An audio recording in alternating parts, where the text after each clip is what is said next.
हाँ जी, good evening to all of you. आज हमारा जो टॉपिक है वो है अकाउंटिंग स्टैंडर्ड 19 ली का जो सीए इंटरमीडिएट का बहुत ही इंपॉर्टेंट टॉपिक है। इसके अंदर हम वन शॉट रिवीजन करके चलेंगे जिसमें ऑल कॉन्सेप्ट प्लस क्वेश्चंस करके चलेंगे। हम ट्राई करेंगे कि कॉन्सेप्ट आपको रट्टे ना मारने पड़े, कॉन्सेप्ट आपको कॉन्सेप्चुअली इतनी अच्छे से समझ में आए कि आपको लाइफ में उसको रट्टा ना मारना पड़े कि क्या फॉर्मूला है, कब प्रेजेंट वैल्यू किस पे, कब कैसे क्या। ठीक? तो चलिए शुरू करते हैं। For the purpose of concept मैं आपको एक स्टोरी दे रहा हूँ कि ऐसे मान के चलो कि मैं गाड़ी खरीदने गया हूँ Hyundai i10। तो यहाँ पे जो लेजर है उसको आप Hyundai का शोरूम समझना और लेजी को मैं समझना आकाश। ठीक है, और एसेट कौन है? आई टेन गाड़ी।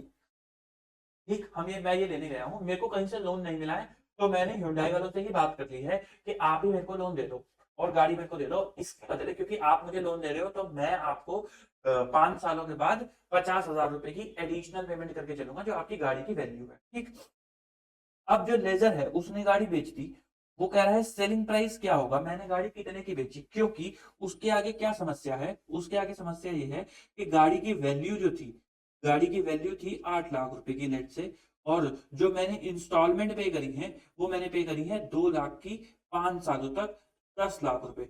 तो वो लोग कह रहे हैं कि गाड़ी 8 लाख की बिकी है या फिर गाड़ी 10 लाख की बिकी, और मैंने लोन भी 8 लाख का लिया, मैंने कोई डाउन पेमेंट नहीं करी है। ठीक, अच्छा, अब यहाँ पर वो कहते हैं भाई एक बात बताओ, आप खुद सोच के बताओ कि जो ये 10 लाख रुपए हैं इसके अंदर 8 लाख रुपए का प्रिंसिपल प्लस इंटरेस्ट भी शामिल है। 8 लाख रुपए का प्रिंसिपल प्लस इंटरेस्ट भी शामिल है, मैंने आपको कोई रेट ऑफ इंटरेस्ट नहीं दिया, आरओआई नहीं दिया। ठीक है, कि कितना इंटरेस्ट शामिल है। तो हम लेजर को क्या बोले, लेजर को आप क्या बोलोगे, ऐसे समझो अगर आप गाड़ी खरीदने गए हो, मेरी जगह आप गाड़ी खरीदने गए हो, तो आप क्या बोलोगे कि आपको गाड़ी 8 लाख की पड़ी या 10 लाख की पड़ी? 10 लाख की कैसे पड़ सकती है? 2 लाख रुपए का तो ब्याज है, वो गाड़ी की कॉस्ट थोड़ी ना है। गाड़ी की कॉस्ट तो क्या है कि जितने का आपने लोन लिया है या फिर जितने की आपने पेमेंट करी है गाड़ी के लिए। फॉर एग्जाम्पल अगर आपने 50,000 की पेमेंट कैश से भी करी है तो आपको गाड़ी की पेमेंट, गाड़ी कितने की पड़ती है? 8.5 लाख रुपए की। 1 लाख की करी है तो 9 लाख रुपए की गाड़ी पड़ती, इंटरेस्ट थोड़ा ना जोड़ दोगे गाड़ी की कॉस्ट के अंदर, राइट? तो अब आपको क्या करना होता है, आपको ये 2 लाख रुपए में से, अब आप लेजर को भी यही बोलोगे कि भाई साहब आप इंटरेस्ट की पेमेंट शामिल नहीं कर सकते। इंटरेस्ट आपकी सेल कंसिडरेशन नहीं है, इंटरेस्ट ने आपकी गाड़ी को नहीं बेचा है, आपकी गाड़ी की वैल्यू क्या है? जो भी प्रिंसिपल पेमेंट इस 2 लाख के अंदर, इस 2 लाख के अंदर मैं दो चीजें कर रहा हूं, 8 लाख की पेमेंट प्लस इंटरेस्ट की पेमेंट। तो आप कह रहे हो कि आप इंटरेस्ट को हटा दो तो जो भी टोटल आएगा उतने की गाड़ी बिकी है, वही है वैल्यू ऑफ सेल प्राइस, यानी कि सेलिंग प्राइस ऑफ कार। आपको मेरी बात समझ में आई? मैं एक बार फिर से रिपीट करता हूँ, ऐसे समझो कि भाई जो 8 लाख रुपए की गाड़ी थी, अब मैंने कोई डाउन पेमेंट नहीं करी, मैंने कहा 8 लाख का ही लोन दे दो, उन्होंने ईएमआई बना दी 2 लाख की 5 सालों के लिए 10 लाख रुपए देने के। ठीक, तो 2 लाख रुपए का क्या हो गया? ब्याज। अब वो पूछ रहा है अपने अकाउंटेंट से सेलिंग प्राइस क्या 10 लाख रुपए क्या हो गया? क्या मैं ये बोलूं 10 लाख की गाड़ी बिक गई? नहीं, तो आपको 2 लाख में से ब्याज हटाना पड़ेगा। तो खाली जो प्रिंसिपल की पेमेंट है वही क्या है? वो है आपकी गाड़ी की सेलिंग प्राइस। तो यानी कि इंटरेस्ट कंपोनेंट हटाना पड़ेगा। सिमिलरली मेरी किताबों में गाड़ी कितने की आएगी? मेरी किताबों में भी गाड़ी इंटरेस्ट कंपोनेंट हटा के आएगी।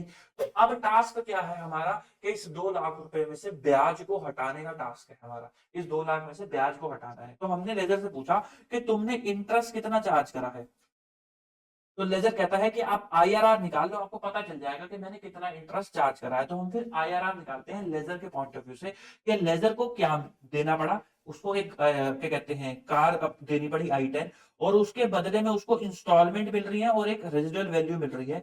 जिस भी रेट पे ये बराबर हो जाएंगे वो क्या है? आईआरआर लेजर के पॉइंट ऑफ व्यू से कि लेजर ने कितना रेट ऑफ इंटरेस्ट चार्ज करा। जैसे ये आईआरआर ऑफ लीज है, ठीक, तो लेजर ने कितना रेट चार्ज करा। फिर हम आए लेजर के पॉइंट ऑफ व्यू पे कि भाई कितने की कॉस्ट ऑफ एसेट दिखाई जाए। तो अभी अभी हमने डिस्कस करा कॉस्ट ऑफ एसेट क्या है कि जो 2-2 लाख रुपए की पेमेंट हो रही है उसमें से इंटरेस्ट को हटा देने का। इंटरेस्ट को हटा दोगे तो जो भी प्रिंसिपल बचेगा उसका सम टोटल क्या है? उसका सम टोटल है आपका गाड़ी की कॉस्ट। तो हमने कहा कि लेजी तुम पेमेंट कितने कितने की कर रहे हो, आपने मुझसे पूछा आप सर पेमेंट कितने कितने की कर रहे हो, मैंने कहा एक लीज रेंट 2-2 लाख रुपए का मैं यहाँ दे रहा हूँ, 2 लाख 2 लाख 2 लाख 2 लाख, 2 लाख प्लस 50,000 रुपए का यहाँ पे रेजिडुअल वैल्यू दे रहा हूँ। तो आप, मैंने कहा कि भाई 10 लाख रुपए जोड़ दो और 50,000 और जोड़ दो तो 10.5 लाख रुपए की गाड़ी पड़ेगी। आपने कहा नहीं, इस 2 लाख रुपए में प्रिंसिपल भी शामिल है और इंटरेस्ट, इंटरेस्ट हमें पता है किस पे? आईआरआर पे शामिल है। प्रिंसिपल भी शामिल है और इंटरेस्ट किस पे? आईआरआर पे। तो जैसे ही इस 2-2 लाख की पेमेंट को आप पुल करोगे, प्रेजेंट वैल्यू निकालोगे एट आईआरआर, तो क्या निकल कर आ जाएगा, इन सभी प्रिंसिपल्स का टोटल निकल कर आ जाएगा, जो किसके बराबर होगा, जो बराबर होगा 8 लाख के, 8 लाख समथिंग, क्योंकि आरबी भी है इसके अंदर, ठीक। तो ये उसके बराबर होगा, तो वो क्या हो जाएगी आपकी कॉस्ट ऑफ एसेट। तब आप क्या एंट्री डालोगे, आप अपनी एसेट बुक करोगे 8 लाख से टू लोन, यानी कि मेरी बुक्स में आप ये एंट्री करवाओगे, asset account debit to loan. Similarly lessor के पॉइंट ऑफ व्यू से आप क्या बोलोगे कि तुमने गाड़ी कितने की बेची, यहाँ पे कॉस्ट नहीं आएगा, यहाँ पे सेलिंग प्राइस आएगा, सेलिंग प्राइस ऑफ एसेट। कि तुमने गाड़ी कितने की बेची, तो हम उसको कहते हैं कि तुम्हें ये लीज रेंट मिलेंगे, लेकिन तुम्हें एक अनगारंटेड आरवी भी मिलेगी। गारंटेड आरवी का मतलब क्या है, जो मैंने बोला था कि मैं दूंगा तुम्हें, और अनगारंटेड का मतलब क्या है, उसके ऊपर उसको कितना क्या लगता है कि एसेट से वो कितना रिकवर कर जाएगा। जब मैं उसे आइटम बिल्कुल कबाड़ करके दूंगा, मान लो मेरे को 5 सालों के बाद उसको गाड़ी वापस कर देनी है और 5 सालों की ही लाइफ है, तो जब मैं बिल्कुल उसको चला चला के 2-2.5 लाख किलोमीटर चला के उसको दूंगा, तो फिर वो बोलेगा जो उसको बेच के कबाड़ का मिलेगा वो है over and above guaranteed RV, वो है यूजीआरवी, तो वो भी उसको मिलेगा। तो उन सब में जो प्रिंसिपल कंपोनेंट है वो क्या है, उतने की गाड़ी उसने बेची है, तो इसलिए हम इनकी भी प्रेजेंट वैल्यू करते हैं एट आईआरआर, इनकी भी प्रेजेंट वैल्यू करते हैं एट आईआरआर, ठीक है। तो वो निकल कर आता है आपका सम ऑफ ऑल प्रिंसिपल, क्या निकल कर आता है, sum of all principle, sum of all principles, जो आपकी सेलिंग प्राइस निकल कर आती है गाड़ी की। आई होप आपको इतना पॉइंट समझ में आया होगा, ठीक। अच्छा, इसी को आप टेक्निकल टर्म्स क्या क्या बोलते हो, मुझे बताओ। लेजी को यही आपकी ना एक्चुअली में फाइनेंस लीज, ये फाइनेंस लीज के अंदर आप क्या करते हो कि फाइनेंस लीज आप बोलते हो कि आप जो ईएमआई में दे रहा था वो अब किसकी फोटो बन जाती है, वो बन जाती है लीज रेंट की, और गाड़ी आप ले आते हो, और गाड़ी को पूरा उसकी लाइफ जितनी है या फिर उसकी वैल्यू जितनी है वो आप पे कर देते हो, या लाइफ उसकी जितनी है गाड़ी की उतना आप उसको यूज कर लेते हो, फिर गाड़ी लौटा देते हो या फिर खुद रख लेते हो बड़ा ही नॉमिनल अमाउंट देके। जब आप लौटा देते हो तो साथ में आप उसकी एक जीआरबी भी पे कर देते हो। This is the concept of finance lease, क्योंकि फाइनेंस लीज के अंदर एक्चुअली में फाइनेंस लीज का मतलब क्या है, गाड़ी लोन पे लेना, इसलिए मैंने आपको लोन के एग्जांपल से समझाया था, ठीक। अब अगर आप फाइनेंस लीज के पॉइंट ऑफ व्यू से समझो कि टेक्निकल टर्म्स क्या क्या यूज होती हैं, तो मुझे बताओ कि मेरे को मिनिमम क्या क्या पेमेंट्स करनी थी, लीज रेंटल की पेमेंट्स करनी ही थी, जीआरबी की पेमेंट भी करनी थी, तो इन सब का टोटल बन जाता है MLP from standpoint of view of lazy. फिर उसके बाद लेजर को क्या क्या मिलेगा, मिलेगा ही मिलेगा, लीज रेंटल्स मिलेंगे और गारंटेड आरवी मिलेगा, क्या उसको यूजीआरवी, यूजीआरवी तो एक्सपेक्टेड है कि कबाड़ बेच के मिल जाएगा, तो ये क्या बन जाता है, ये बन जाता है MLP from standpoint of view of lessor. अच्छा, उसको जीआरवी मेरे से भी मिल सकती है और किसी और पार्टी से भी मिल सकती है, तो जीआरवी फ्रॉम लेजी और थर्ड पार्टी, लेकिन लेजी के लिए जो जीआरवी होगी वो हमेशा उसी के पॉइंट ऑफ व्यू से होगी। अगर किसी थर्ड पार्टी ने जीआरवी दे दी है तो लेजी को मतलब नहीं है, फिर वो मेरे एमएलपी में नहीं आएगा। फॉर एग्जांपल हमारे कॉन्ट्रैक्ट में कोई थर्ड पार्टी भी शामिल है जिसने एसेट खरीदनी है और वो देगा आरवी, तो फिर मेरे को मतलब नहीं है, फिर मेरे यहाँ नहीं आएगा, लेकिन लेजर के यहाँ आ जाएगा क्योंकि उसको तो मिलेगा ही ना, उसके लिए तो मतलब है मिनिमम पेमेंट तो उसको मिलेंगी मिलेंगी। तो this is the concept of MLP, ठीक। फिर हम कहते हैं नेट इन्वेस्टमेंट इन लीज, एक टर्म यूज होती है नेट इन्वेस्टमेंट इन लीज, ये लेजर के पॉइंट ऑफ व्यू से यूज होती है। तो हम कहते हैं कि भाई आपने एक्चुअली में नेट इन्वेस्टमेंट कितनी कर रखी है, जितना भी प्रिंसिपल कंपोनेंट्स है आपका इंक्लूडिंग यूजीआरवी का, वो सारी की सारी आपकी नेट इन्वेस्टमेंट है, तो इसलिए यानी कि प्रिंसिपल यानी कि present value of lease rental plus GRV plus UGRV, ये बन जाता है आपका नेट इन्वेस्टमेंट। और एक टर्म होती है ग्रॉस इन्वेस्टमेंट, ग्रॉस इन्वेस्टमेंट का मतलब क्या होता है, इंक्लूडिंग इंटरेस्ट, तो यानी कि सभी इन सब का टोटल, इन सब का टोटल क्या बन जाता है ग्रॉस इन्वेस्टमेंट, तो यानी कि lease rental plus guaranteed residual value plus unguaranteed residual value, वो बन जाती है ग्रॉस इन्वेस्टमेंट। और इन दोनों का डिफरेंस क्या बनकर आएगा, इंटरेस्ट, इसको क्या बोल देते हैं अनअर्न्ड फाइनेंस इनकम, इसको क्या बोल देते हैं अनअर्न्ड फाइनेंस इनकम, जो इंटरेस्ट निकल कर आता है। तो ये टेक्निकल टर्म्स आपके स्टैंडर्ड में यूज हैं जिनका बेसिक मतलब यही है, ठीक। आओ जरा बढ़ते हैं सवालों के ऊपर, page number 293। Question number 20, you are required to give the necessary journal entry at the inception of the lease to record the asset taken on finance lease in the books of lessee from the following information. Lease period क्या है 5 year, annual lease rental क्या है 50,000 जो and में पे होना है, guaranteed RV कितनी है 25,000 और fair value of the asset कितनी है 2 लाख, आईआरआर उसने आपको निकाल के दे दिया 12.6। तो मुझे जरा सोच के बताओ इस 50,000 के अंदर कौन कौन से कंपोनेंट होंगे, प्रिंसिपल प्लस इंटरेस्ट दोनों कंपोनेंट इसके अंदर शामिल होंगे। तो एसेट की वैल्यू कितने में दिखाओगे, जितना भी आपका प्रिंसिपल कंपोनेंट है। तो इस 50,000 में से आपको इंटरेस्ट को निकालना पड़ेगा। निकालने के लिए क्या करोगे, इसकी प्रेजेंट वैल्यू कर दोगे। तो 50,000 आपको पे करना है और 5वें साल में आपको कितना पे करना है 75,000। 12.6 आईआरआर है जो लेजर ने चार्ज कर रखा है, तो उसके आपने प्रेजेंट वैल्यू फैक्टर लिख दिया और प्रेजेंट वैल्यू निकाली जो कितना आया 1,91,500। एक चेक लग रखा है स्टैंडर्ड में 2 लाख रुपए का। वो कहते हैं कि आप जो एसेट की वैल्यू दिखाओगे लेजी की बुक्स में क्या दिखाओगे, asset account debit to loan.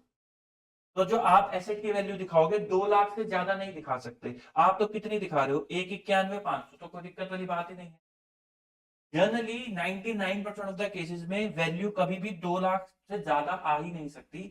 उसका रीजन ये है कि जब आप आईआरआर निकाल रहे हो ना, कौन ध्यान से सोचो, जब आप आईआरआर निकाल रहे हो तो आप फेयर वैल्यू के बराबर ही कर रहे हो 2 लाख के, उसी को आप आईआरआर बोल रहे हो। तो जब उससे प्रेजेंट वैल्यू करोगे तो वो 2 लाख से ज्यादा आ ही कैसे जाएगा, इसका मतलब आपने आईआरआर गलत निकाला था अगर वो 2 लाख से ज्यादा आ रहा है। फिर भी आपसे इंस्टीट्यूट पूछता है सवालों में और आपका आंसर आता भी है 2 लाख से ज्यादा। ऐसा क्यों होता है, वो आपको बस चेक करने के लिए रैंडम आईआरआर का नंबर दे देते हैं 10% 15%। वो एक्चुअली में उस लीज का आईआरआर होता ही नहीं है, बस कॉन्सेप्ट चेक करने के लिए आपको दे देते हैं। एनीवे, तो 1,91,500 रुपए से आप एसेट को दिखाओगे एंड अपनी लोन को दिखाओगे। Asset account debit to lease liability 1,91,500। एक और क्वेश्चन करके चलते हैं, question number 13। S Square Private Limited has taken machinery on finance lease from SK Limited. The information is as under. Lease term कितनी है 4 साल की, fair value at inception of the lease कितनी है 20 लाख, लीज रेंटल कितनी है 6,25,000 at the end of year, guaranteed RV कितनी है 1,25, एक्सपेक्टेड आरवी कितनी है 3,75। तो यूजी आरवी कितनी हो गई 3,75 माइनस 1,25 2.5 लाख रुपए। आईआरआर उसने आपको दे रखा है 15%, डिस्काउंट रेट भी आपको दे रखे हैं। आपको लीज लायबिलिटी निकालनी है लेजी की किताबों में। तो सोचो जरा लेजी को क्या क्या देना पड़ रहा है, लेजी को देना पड़ रहा है 6,25,000, 6,25,000 कितने 4 सालों तक। तो 1 2 3 4, 6,25,000, 6,25,000, 6,25,000, 6,25,000 और लास्ट में उसको देनी पड़ रही है 3,75 की 3.75 की आरवी। तो जरा सोच के बताओ इस 6,25 में क्या प्रिंसिपल भी शामिल है और इंटरेस्ट भी, इसके अंदर भी प्रिंसिपल भी शामिल है और इंटरेस्ट भी, प्रिंसिपल भी शामिल है और इंटरेस्ट भी, और सिमिलरली इसके अंदर भी प्रिंसिपल और इंटरेस्ट दोनों शामिल है। आपको किस पे दिखाना है, सम ऑफ ऑल प्रिंसिपल। तो आपको 6,25 की प्रेजेंट वैल्यू करनी पड़ेगी।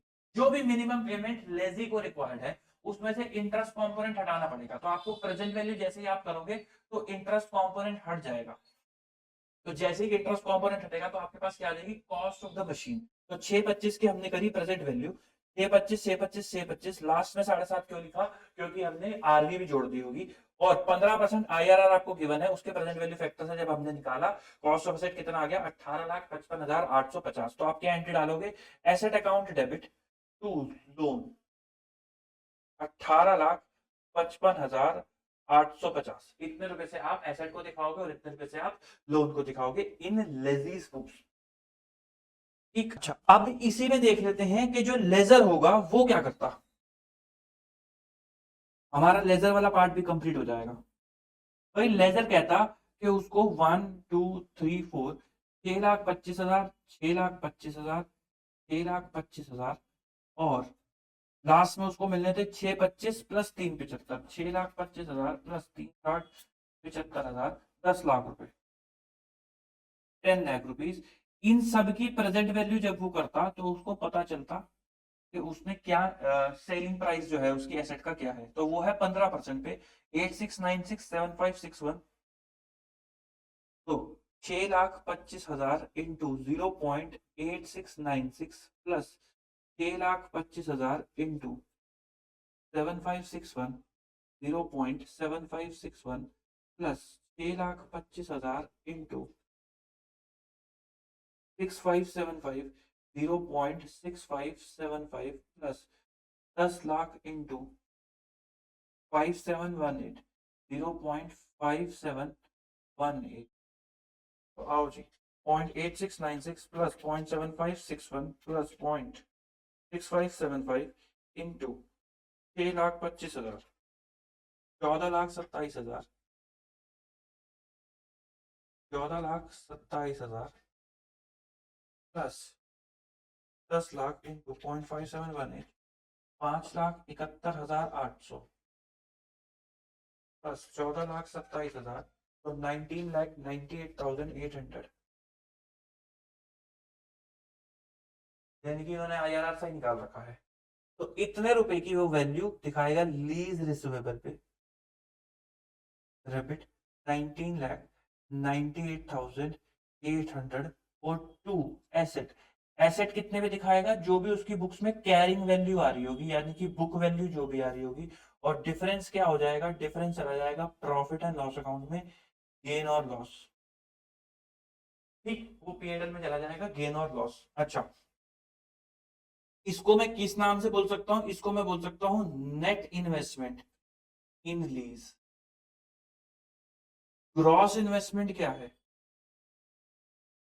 ग्रॉस इन्वेस्टमेंट क्या है? ग्रॉस इन्वेस्टमेंट होगी 6,25,000 into 4 plus 6,25,000 into 4 plus 3,75,000। 6,25,000 plus 3,75,000 10 lakh, ज्यादा नहीं चाहिए। 6,25,000 इंटू 4 प्लस 3,75,000 तो 28,75,000।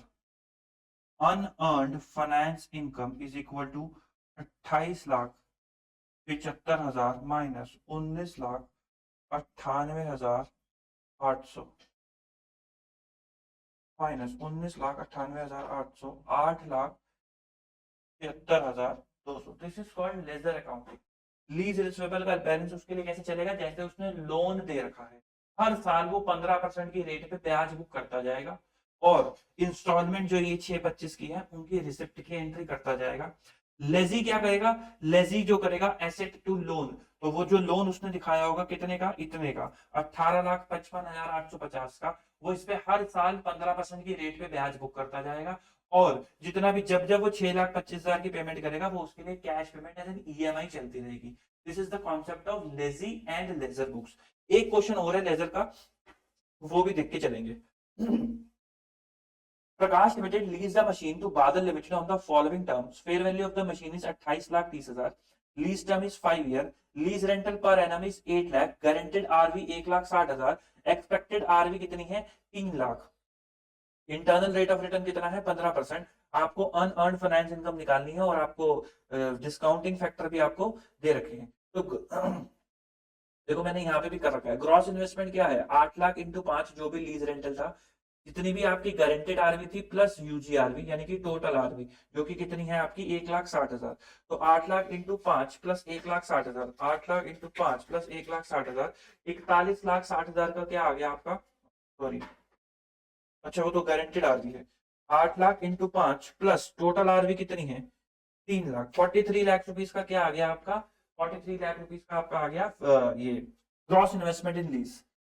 इन सब की जब आप प्रेजेंट वैल्यू कर दोगे तो वो आ जाएगा नेट इन्वेस्टमेंट इन लीज। तो ये करके देखो प्रेजेंट वैल्यू 8 लाख 8 लाख 8 लाख 8 लाख का लीज रेंटल 15% की रेट पे प्रेजेंट वैल्यू करी, GRV की प्रेजेंट वैल्यू करी और ये UGRV की अलग से कर रखी है प्रेजेंट वैल्यू, आप जोड़ के भी कर सकते हो। तो वो कितनी आ गई नेट इन्वेस्टमेंट? 28,30,920। तो माइनस कर दोगे 43 लाख रुपीज में से, तो वो क्या आ जाएगी? अनअर्न्ड फाइनेंस इनकम, जो हमने इससे पहले वाले क्वेश्चन में भी निकाली। लेजी लीज रिसीवेबल कितने का दिखाएगा? 28,30,920 रुपए का। और सॉरी लेजर कितने का दिखाएगा? Lease receivable. अगर मैं बात करूं लेजी की, तो लेजी के लिए आप कहां तक लेते? लेजी के लिए आप यहां तक लेते। लेजी कितने का दिखाता लोन? वो दिखाता 27,61,312 और एसेट की वैल्यू भी कितनी दिखाता? 27,61,312। फेयर वैल्यू कितनी है? 28 लाख और उसकी कितनी आ रही है? 27 लाख। तो विच एवर इज लोअर, तो वो कितने की दिखाता? 27 लाख रुपए की दिखाता। ठीक, फिर उसके बाद एक पार्ट इंस्टीट्यूट पूछता है कि कैलकुलेशन ऑफ लीज रेंटल, कि आप लीज रेंटल कैसे कैलकुलेट करोगे, तो वो भी एक बार कर लेते हैं। क्वेश्चन नंबर 283 पे है। हम कोई भी फॉर्मूला नहीं रट्टा मारेंगे, कॉन्सेप्चुअली करेंगे। आओ जी। WYN Limited has entered into a 3-year lease agreement with Tanya Sports Club in respect of fitness equipment costing rupees 17 lakh. The annual lease payment to be made at the end of each year are structured in such a way that the sum of present value of the lease payment and the RV together equal to the cost of the equipment leased out. The unguaranteed RV of the equipment at the expiry of the lease is estimated to be 1,33,500. UGRV आपको दे रखी है। Lease asset would revert the lessor at the end of the lease, वो उसको वापस दे दी जाएगी। IRR 10% है। आपको amount of annual lease payment निकालना है। अभी अभी हमने जब ये वाला कॉन्सेप्ट करा था, जहां पर मैं गया था लेजर के पास, हुंडई शोरूम के पास i10 लेने, तो मैंने आपको बता दिया था कि उन्होंने 2 लाख रुपए का लीज रेंटल चार्ज करा है। इस 2 लाख रुपए का लीज रेंटल उस वैल्यू ऑफ एसेट को इक्वल करके आपने रेट ऑफ इंटरेस्ट निकाल दिया था।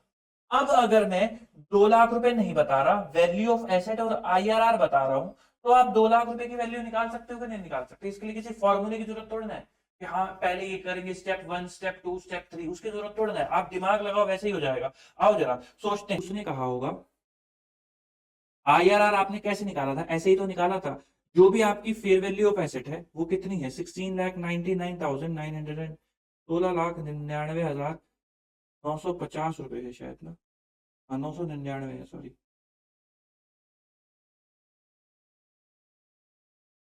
990। पहले साल का लीज रेंटल एक्स, दूसरे साल का एक्स, अच्छा 3 ही साल है, और तीसरे साल का एक्स, प्लस उसको एक रिटर्न और आई होगी। एक दूसरी रिटर्न कौन सी आई होगी? 1,33,500 की UGRV भी उसको रिसीव हुई होगी। UGRV बताओ जी कितनी है? 1,33,500, यही उसको मिला होगा।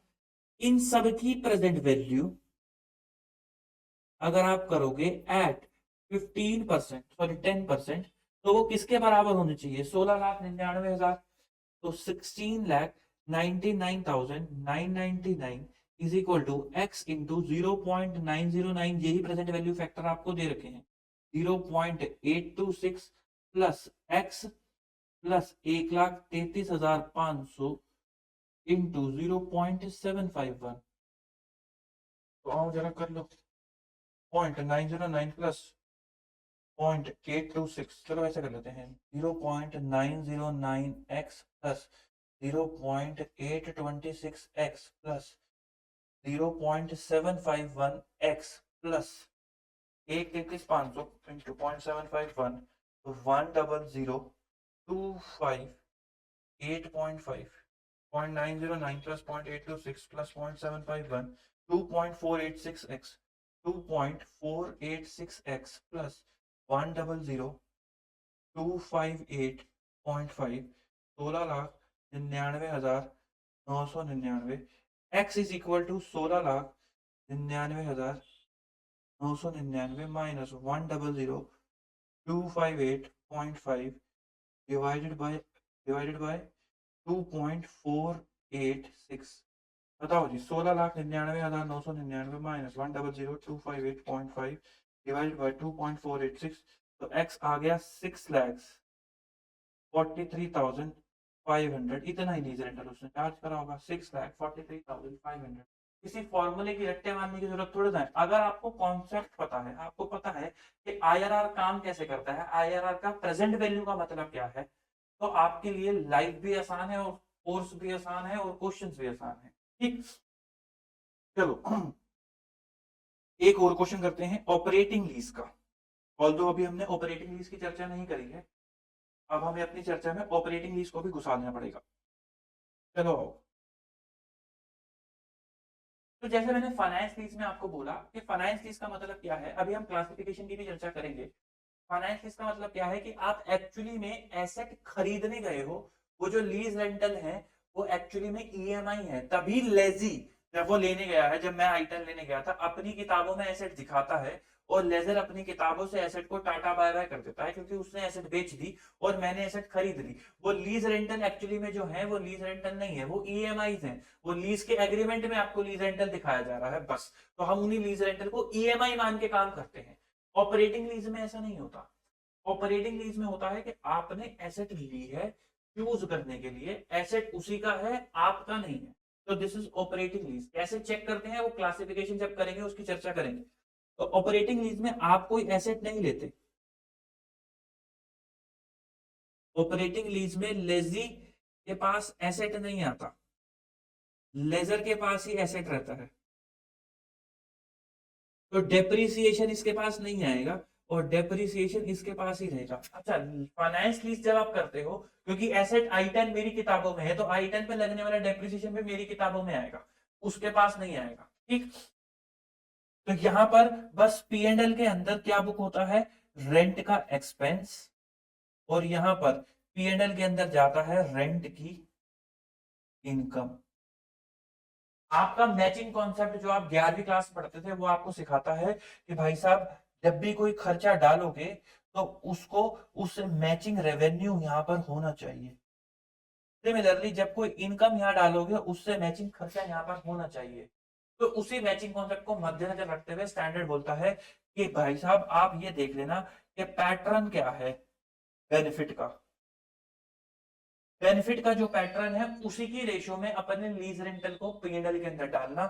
सिमिलरली यहां पर भी अगर पैटर्न आइडेंटिफाई नहीं हो पा रहा है तो SLM बेसिस यूज कर लेना, SLM बेसिस यूज कर लेना। ये सारी चीजें अभी नोट्स में भी दिखाऊंगा, नोट्स में भी लिखी हुई है, कोई आश्चर्य की बात नहीं है। ठीक, जब आप पैटर्न बेनिफिट के हिसाब से उसको बांटते हो तो आपको यूज करना पड़ता है लीज इक्वलाइजेशन को, आपको यूज करना पड़ता है लीज इक्वलाइजेशन को। क्वेश्चन के थ्रू समझते हैं। A machine was given on 3-year operating lease by a dealer of the machine for equal annual lease rental to yield a profit of 30% profit margin on a cost of 1.5 lakh. Economic life of the machine is 5 years and the output from the machine is estimated to be 40, 50, 60, 80 and 70 consecutive 5 year. SLM depreciation लगाना है, output is considered appropriate. Compute करो annual lease rental, rental income in each operating year और depreciation। तो सबसे पहले तो उसने machine दी कितने की, 1.5 लाख इंटू 1.3। बताओ जी 1.5 लाख इंटू 1.3 कितना होता है, 1.5 लाख प्लस 30% हो गया 1,95,000। तो 1,95,000 रुपए की उसने मशीन दी। उसने कहा है कि जो लीज रेंटल है वो आउटपुट की फॉर्म में देखो इक्वली दिखाना है। तो बताओ total lease rental for 3 year कितना होगा। तो हम कहेंगे कि भाई आपको 5 सालों में मशीन कितना आउटपुट देगी, 40,000, 50,000, 60, 1, 1.5 और 8 और 7 15, 2.5 लाख, सॉरी 3 लाख रुपए का आपको टोटल देगी वो यूनिट्स प्रोड्यूस करके। इसमें से 3 साल तो आप ही यूज कर लोगे, तो यानी कि 6 4 10 1.5 लाख, तो 1.5 लाख यूनिट का आउटपुट तो आप ही निकाल दोगे। तो 1,95,000 हमें चाहिए जो 3 लाख इनपुट हमें देगी और 1.5 लाख इनपुट आप यूज करोगे। तो हेंस आपके लिए लीज रेंटल कितना हो गया, 97,500 का, सॉरी ज्यादा हो जाएगा ना, 1,95,000 डिवाइड बाय 2, नहीं 97,500 का। तो 97,500 का लीज रेंटल क्या हो गया, ये हो गया फॉर 3 ईयर्स। आपको एनुअल इक्वल निकालना है, तो 97,500 डिवाइड बाय 3, तो 32,500 का पर एनम का लीज रेंटल हो गया, जो लेजी को देना होगा और लेजर को रिसीव होगा। तो लेजी के लिए एक्सपेंस हो गया और लेजर के लिए इनकम हो गई। अच्छा, जो वो कहते हैं कि आप हर साल वो 32,500 देगा, आओ जरा अकाउंटिंग के पॉइंट ऑफ व्यू से भी समझ लेते हैं। लेजी और लेजर ईयर 1 में भाई ये पेमेंट करेगा टू बैंक कितने की, 32,500 की। ये पेमेंट रिसीव करेगा कितने की, इसको थोड़ा गैप में, ये पेमेंट रिसीव करेगा कितने की, 32,500।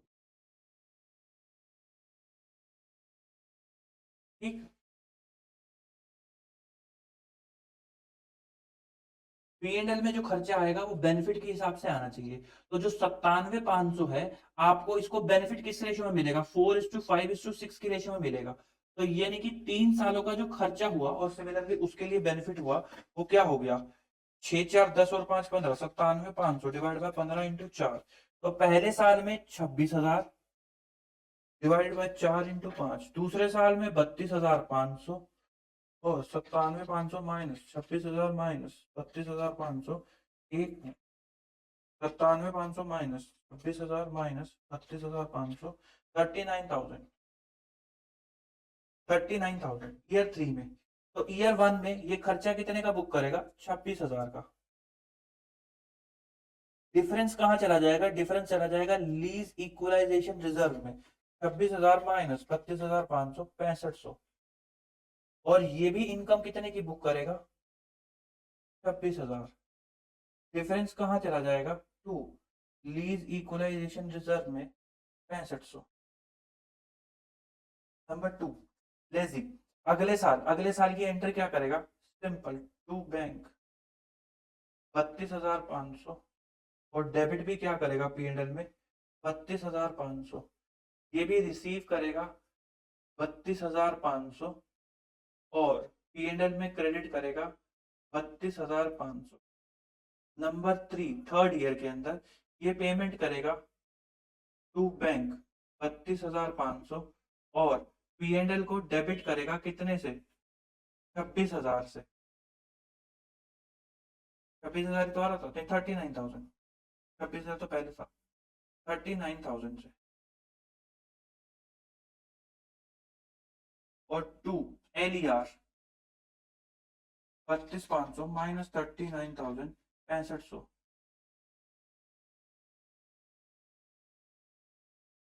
Bank account debit 32,500 to P&L 39,000 और LER 65।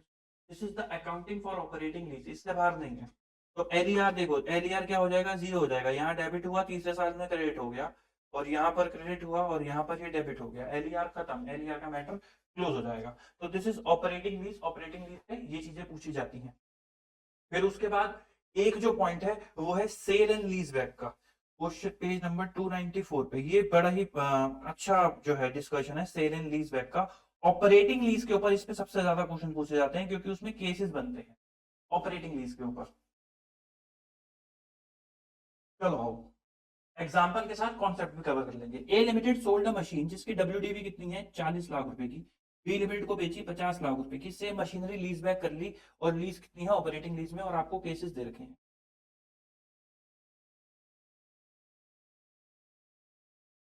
एक तो है इसके अंदर बुक वैल्यू, एक है फेयर वैल्यू, और एक है इसके अंदर सेलिंग प्राइस।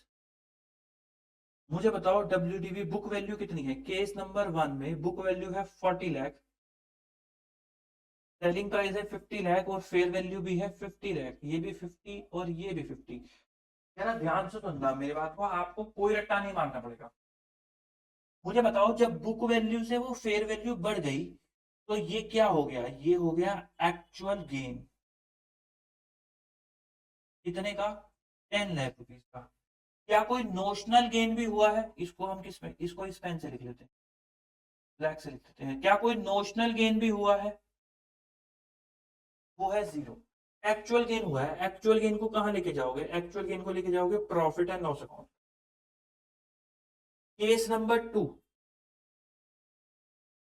फेयर वैल्यू कितनी है? 60 लाख। तो यानी कि book value 40 lakh, fair value 60 lakh और सेलिंग प्राइस 50 लाख। मुझे जरा बताओ एक्चुअल गेन कितना हुआ है? एक्चुअल गेन हुआ है 20 लाख का। और नोशनल गेन कितने का हुआ है? नोशनल गेन हुआ है 10 लाख। नोशनल गेन कितने का हुआ है? 60 की चीज आपने, सॉरी नोशनल लॉस हुआ है, माय बैड। नोशनल लॉस हुआ है 10 लाख रुपए का। आपने 60 लाख की चीज 50 लाख रुपए में बेच दी। मुझे बताओ नेट में कितना है? अगर मैं नेट कर दूं तो actual gain minus PION notional loss, तो 20 lakh minus 10 lakh is equal to 10 lakh का आपको नेट में एक्चुअल गेन ही हुआ है। भाई 20 लाख रुपए का एक्चुअल गेन था, 10 लाख रुपए का नोशनल लॉस आया, दोनों को टकराया तो क्या बच गया? एक्चुअल गेन ही तो बच गया। एक्चुअल गेन कहां चला जाएगा? ये P&L के अंदर चला जाएगा। केस नंबर 3 बुक वैल्यू कितनी है? 40 लाख, फेयर वैल्यू कितनी है? 45, सेलिंग प्राइस इज 38।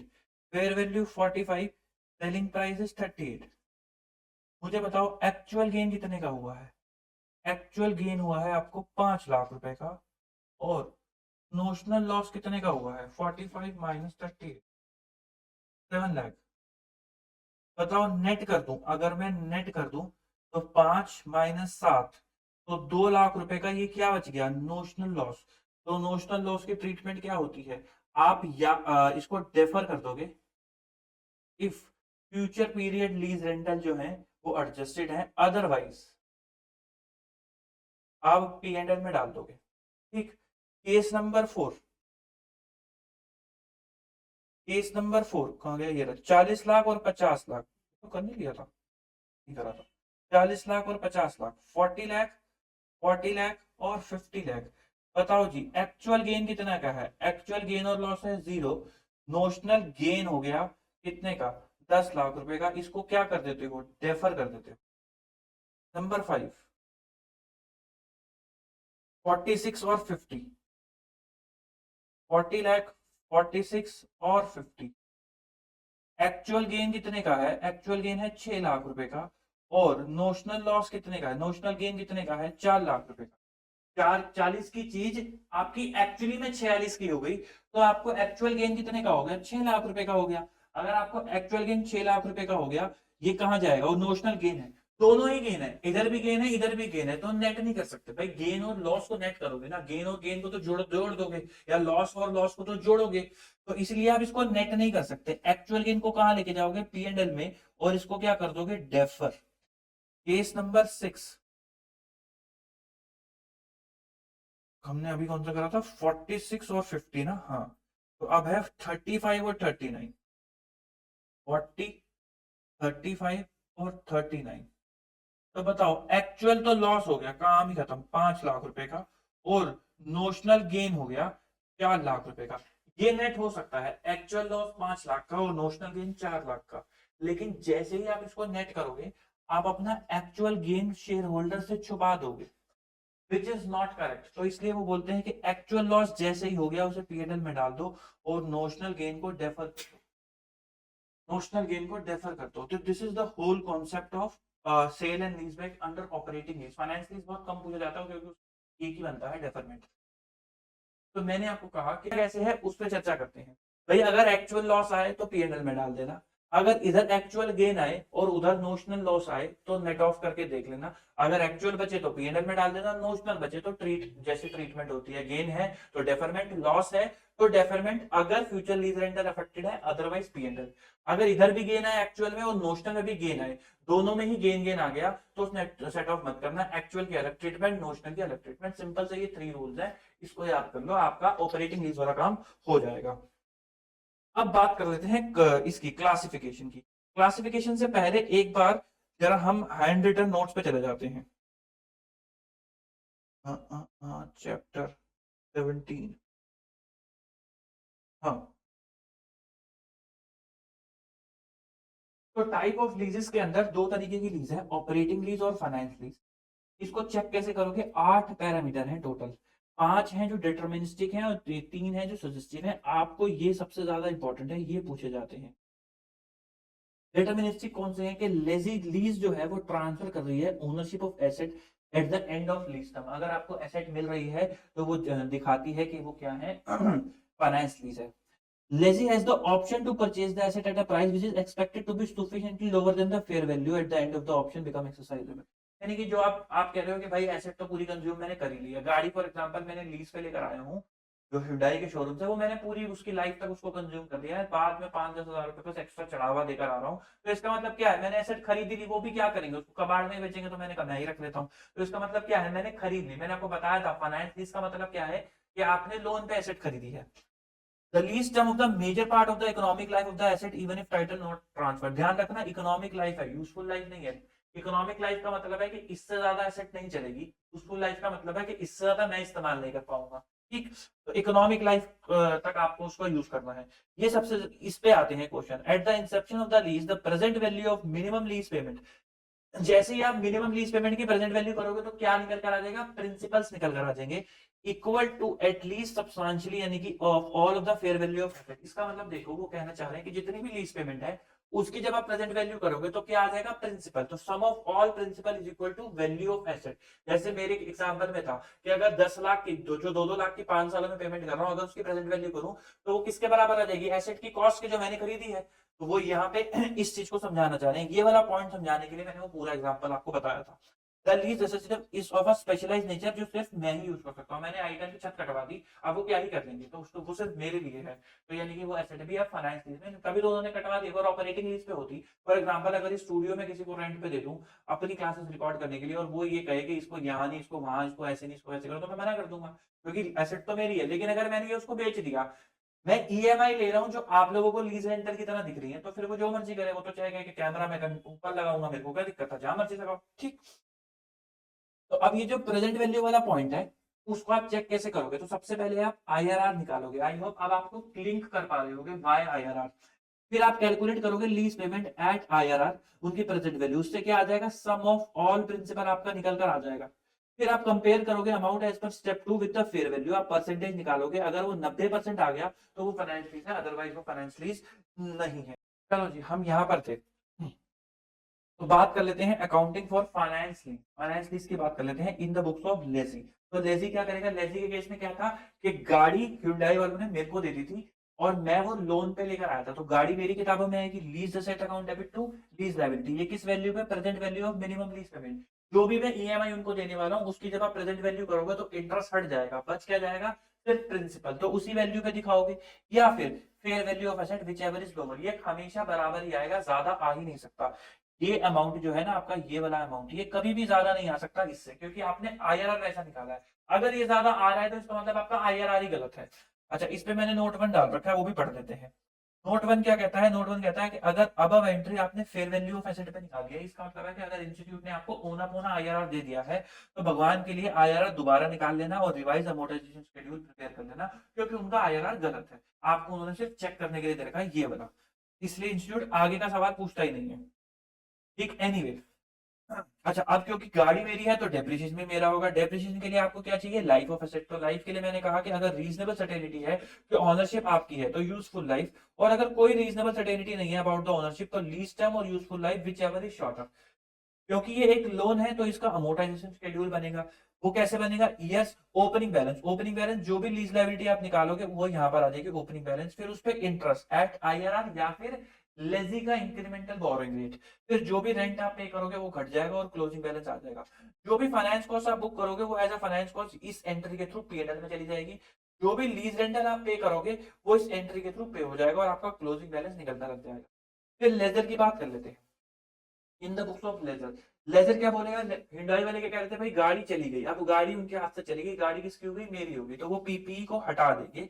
किस वैल्यू पे, बैलेंस शीट से किस वैल्यू पे हटाएंगे, कैरिंग वैल्यू से हटाएंगे। लीज रिसीवेबल, लीज रिसीवेबल क्या, जितना पैसा उन्होंने मेरे से लेना है तो वो किस पे आएगा, नेट इन्वेस्टमेंट इन लीज। तो गाड़ी बेच के उनको क्या क्या मिला, जो जो मैं दूंगा प्लस अनगारंटेड। तो नेट इन्वेस्टमेंट का मतलब क्या है, present value of lease rental plus GRV, ये तो मैं दूंगा प्लस यूजीआरवी उनको और मिल जाएगा गाड़ी बेच के। तो this is the amount of lease receivable. फिर उसके बाद ये उनके लिए क्या है, लोन गिवन, मेरे लिए क्या था, लोन टेकन। तो उस ये लोग भी बनाएंगे अमोर्टाइजेशन शेड्यूल। अमोर्टाइजेशन शेड्यूल में ईयर्स, ओपनिंग बैलेंस क्या आएगा, ये वाली वैल्यू। इंटरेस्ट बुक करेंगे एट आईआरआर इस ओपनिंग वैल्यू पे, जो लीज रेंट पे करा होगा वो इस एंट्री के थ्रू चला जाएगा और जो भी इंटरेस्ट होगा वो इस एंट्री के थ्रू चला जाएगा और क्लोजिंग बैलेंस चल जाएगा। इस तरीके से लोन का अकाउंट आपका चलता रहेगा। फिर जो टर्म्स यूज करी है उनका मतलब, एमएलपी का मतलब क्या है, stand point of lazy. Lazy क्या क्या देगा, मिनिमम लेजी को क्या क्या देना है, annual lease rental, guaranteed residual value, खाली जो उसको देनी है। यदि थर्ड पार्टी ने देनी है तो वो यहाँ नहीं आएगी। Purchase price of the option, अगर उसने कोई लेना है तो ये हो गया minimum lease payment. MLP does not include any contingent rent, penalty और लेट पेमेंट। लेजर के पॉइंट ऑफ व्यू से क्या आएगा, लेजर के पॉइंट ऑफ व्यू से एनुअल लीज रेंटल जो उसको मैं दूंगा, गारंटेड आरवी जो मैं दूंगा, या फिर कोई अदर पर्सन देगा। अगर कोई अदर पर्सन देगा तो लेजर के लिए तो आएगा क्योंकि लेजर को तो मिलनी है, लेकिन लेजी के यहाँ नहीं आएगा, ठीक। Purchase price of the option और ये आ जाएगा minimum lease payment. Net investment lease क्या है, present value of annual lease payment, guaranteed RV, unguaranteed RV और purchase price of the option. अगर आप इनको नॉन प्रेजेंट बेसिस पे लेते हो, इनकी प्रेजेंट वैल्यू नहीं लेते, नॉर्मल अमाउंट लेते हो, तो वो क्या बन जाता है, ग्रॉस इन्वेस्टमेंट, ठीक। अब बात कर लेते हैं ऑपरेटिंग लीज की। ऑपरेटिंग लीज की बात करते हैं लेजी की किताबों में। गाड़ी उसी की है, मेरी नहीं है, मैं बस चला रहा हूँ और भाड़ा दे रहा हूँ, ठीक। तो भाड़ा जो दे रहा हूँ वो कहाँ चला जाएगा, पीएनएल के अंदर, लीज रेंटल अकाउंट डेबिट। जितना पेमेंट करा है वो क्रेडिट हो जाएगा बैलेंसिंग फिगर लीज इक्वलाइजेशन में। आई होप आपको ये अब समझ आ रहा होगा, आपने किसके वो कर लिया था question. Lease equalisation shall be shown as an other current asset in the balance sheet. Lease rent shall be recognized on SLM basis. आप या तो एसएलएम बेसिस पे या फिर जो उसने बेनिफिट आपको दे रखा है, जैसे हमें यूनिट्स दे रखी थी तो हमने उसके बेसिस पे करा था। फिर in the books of lessor, lessor क्या करेगा, उसे रेंट मिल रहा है तो bank account debit to lease rental जो उसकी इनकम है, और बैलेंसिंग फिगर कहाँ डाल देगा, लीज इक्वलाइजेशन रिजर्व के अंदर। और क्योंकि एसेट उसकी है तो डेप्रिसिएशन वही चार्ज करेगा, और लीज रेंटल को या तो एसएलएम बेसिस पे या फिर अदर सिस्टमैटिक बेसिस पे उसका लीज इक्वलाइजेशन कहाँ जाएगा, अदर करंट लायबिलिटी। ठीक। आईआरआर कैसे निकालोगे, ये हम ऑलरेडी डिस्कस कर चुके हैं। Cash outflow is equal to cash inflow. Outflow का मतलब क्या है, जो एसेट गई। इनफ्लो का मतलब क्या है, जो जो आएगा लेजर के पास। क्या क्या आएगा, लीज रेंटल और आरवी, दोनों आरवी। ये जीआरवी से कहीं से भी आए, या लेजी से आए या फिर उसको वहां से आए, किसी थर्ड पार्टी से आए। कैलकुलेशन ऑफ लीज रेंटल, हमने फॉर्मूला का कॉन्सेप्ट समझा था, ये अगर किसी को रट्टा मारना है तो ये उसके लिए है। तो फाइनेंस लीज का कैसे निकालोगे भाई, पहले कॉस्ट ऑफ इक्विपमेंट निकालना, फिर यूजीआरवी और जीआरवी की प्रेजेंट वैल्यू निकालना, फिर उसको माइनस कर देना। आपने एक्चुअली में यही करा था, 1 2 3 तीन सालों की थी, एक्स एक्स और एक्स प्लस 2GRV। फिर आपने इन सबको प्रेजेंट वैल्यू फैक्टर से मल्टीप्लाई कर दिया था, फिर जो ये अमाउंट आया था उसको आपने यहाँ माइनस कर दिया था, फिर डिवाइड कर दिया था इनसे। तो ये वही स्टेप लिखे हुए हैं, तो स्टेप 2 माइनस स्टेप 1 फिर डिवाइड का लिखा हुआ है। हमने कॉन्सेप्चुअली करा था ताकि प्रेशर ही हट जाए फॉर्मूले का। ऑपरेटिंग लीज का कैसे करते हैं, कैलकुलेट करते हैं total sale price of the asset, उसके अंदर मार्जिन ऐड करके। Determine the basis over which lease rental need to be change, basis time भी हो सकता है। अच्छा भाई, आपने पहले 1,30,000 पे मार्जिन ऐड करके 1,95 करा था, याद है आपको। हाँ जी बिल्कुल याद है। फिर किस बेसिस पे रेंट चार्ज करना था, यूनिट्स के बेसिस पे चार्ज करना था। अगर वो टाइम बोलता तो हम टाइम देते भाई, 5 सालों की लाइफ है, 3 सालों की डिवाइड बाय 5 into 3 कर देते। अच्छा, उसने यूनिट्स बोला था तो हमने यूनिट्स के बेसिस पे क्या करा था, 1,95,000 divide by 3 lakh into 1.5 lakh. इस बेसिस पे हमने लीज रेंटल निकाला था पूरे 3 सालों का। फिर उसके बाद पर यूनिट बेसिस पे निकाला आपने, और उसको मल्टीप्लाई कर दिया बाय द यूनिट। ये मैंने उसको अलग स्टेप में लिखा हुआ है, आपने एक ही बार में कर दिया था। पर यूनिट का बेसिस का मतलब क्या है, 1,95,000 डिवाइडेड बाय 3 लाख। इसका मतलब क्या है, जो डिवाइड करके आएगा उसको मल्टीप्लाई बाय 1.5 लाख। आपने ये सारा काम एक ही स्टेप में कर दिया था। फिर जो भी एग्रीमेंट दे रखा है, अगर एग्रीमेंट हमारे उसमें लिखा था एनुअल है तो हमने डिवाइड बाय 3 कर दिया था। अगर उसमें वो रेशियो गिवन होती 2:2:1 की तो हम उसमें बांट देते, कोई दिक्कत वाली बात नहीं थी। ठीक। फिर आ जाते हैं सेल एंड लीज बैक पे। Sale and lease back finance lease के केस में ऑलवेज क्या होता है, अमोर्टाइज और proportional to the depreciation case में वो अमोर्टाइज करा जाता है। ऑपरेटिंग लीज के केस में हमने नोशनल लॉस और एक्चुअल गेन को समझा था। सेलिंग प्राइस अगर बराबर है तो कोई नोशनल गेन लॉस हुआ ही नहीं, तो जो भी हुआ वो एक्चुअल हुआ है। सेलिंग प्राइस अगर कम है, यानी कि आपको क्या हो गया, नोशनल लॉस हो गया, तो नोशनल लॉस की क्या ट्रीटमेंट करोगे आप, या तो उसको पीएनएल में ले जाओगे अगर लीज रेंटल कॉम्पनसेटेड नहीं है। अगर लीज रेंटल कॉम्पनसेटेड है इस लॉस को लेके तो आप क्या करोगे, अमोर्टाइज करोगे। ये लिखा हुआ है, loss should be recognised immediately, लेकिन अगर such loss has been compensated तो लीज पेमेंट तो अमोर्टाइज करोगे। अगर सेलिंग प्राइस ज्यादा है तो आपको क्या हो गया, नोशनल गेन हो गया, इसको आप क्या करोगे, हमेशा अमोर्टाइज करोगे। हमेशा क्या करोगे, अमोर्टाइज करोगे। नहीं है, एक क्वेश्चन देख लेते हैं पेज नंबर 287 पे।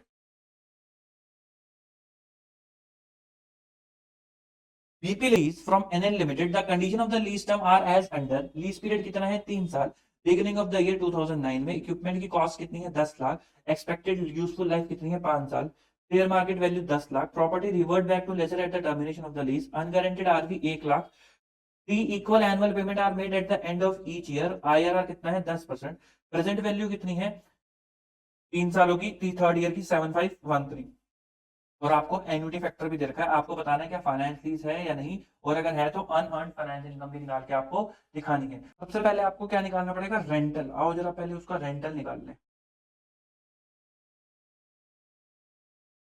तो लीज रेंटल आप कैसे निकालोगे बताओ, लेजर ने कैसे निकाला होगा।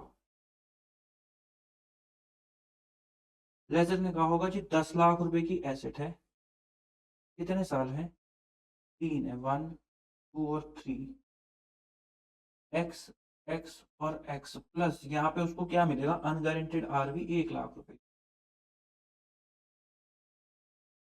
फिर इंटू कितना है ये, 10%, तो x इंटू 0.909, एक्स इंटू 0.826 और into 0.751।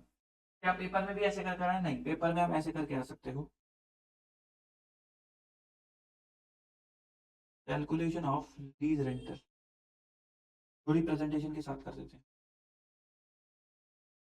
Here 1 lease rental x और x plus 1 lakh,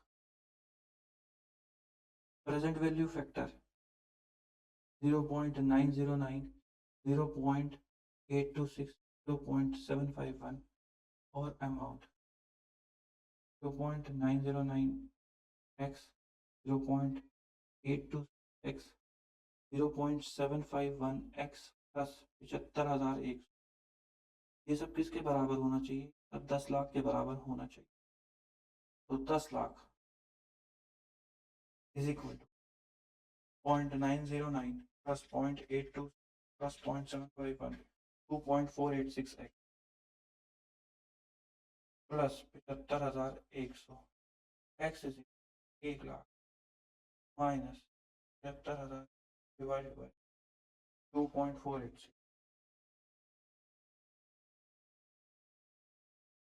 sorry 10 lakh होगा ना, ये तो 1 लाख गलत है। 10 लाख माइनस 75,100 डिवाइडेड बाय 2.486, तो x इज इक्वल टू 3,72,043, 3,72,043। यहाँ पे राउंड ऑफ का फर्क आ रहा है, ठीक। अब जो 3,72 की आपने पेमेंट करी है, इन सब की जब आप प्रेजेंट वैल्यू निकालोगे,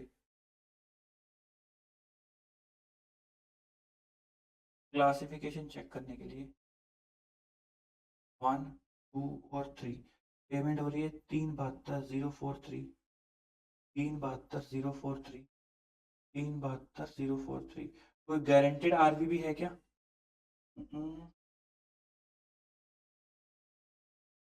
नहीं, कोई भी गारंटेड आरवी नहीं है। तो इसकी प्रेजेंट वैल्यू कर दो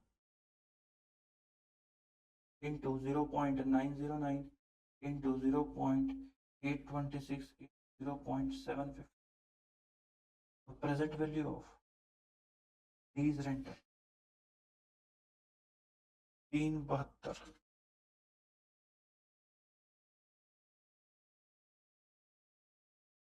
043 2.909 909 3,38,188 043 0.8 307 307 plus 72 043 0.7 plus 279 404 plus 307 307 plus 338 180, तो 9,24,900।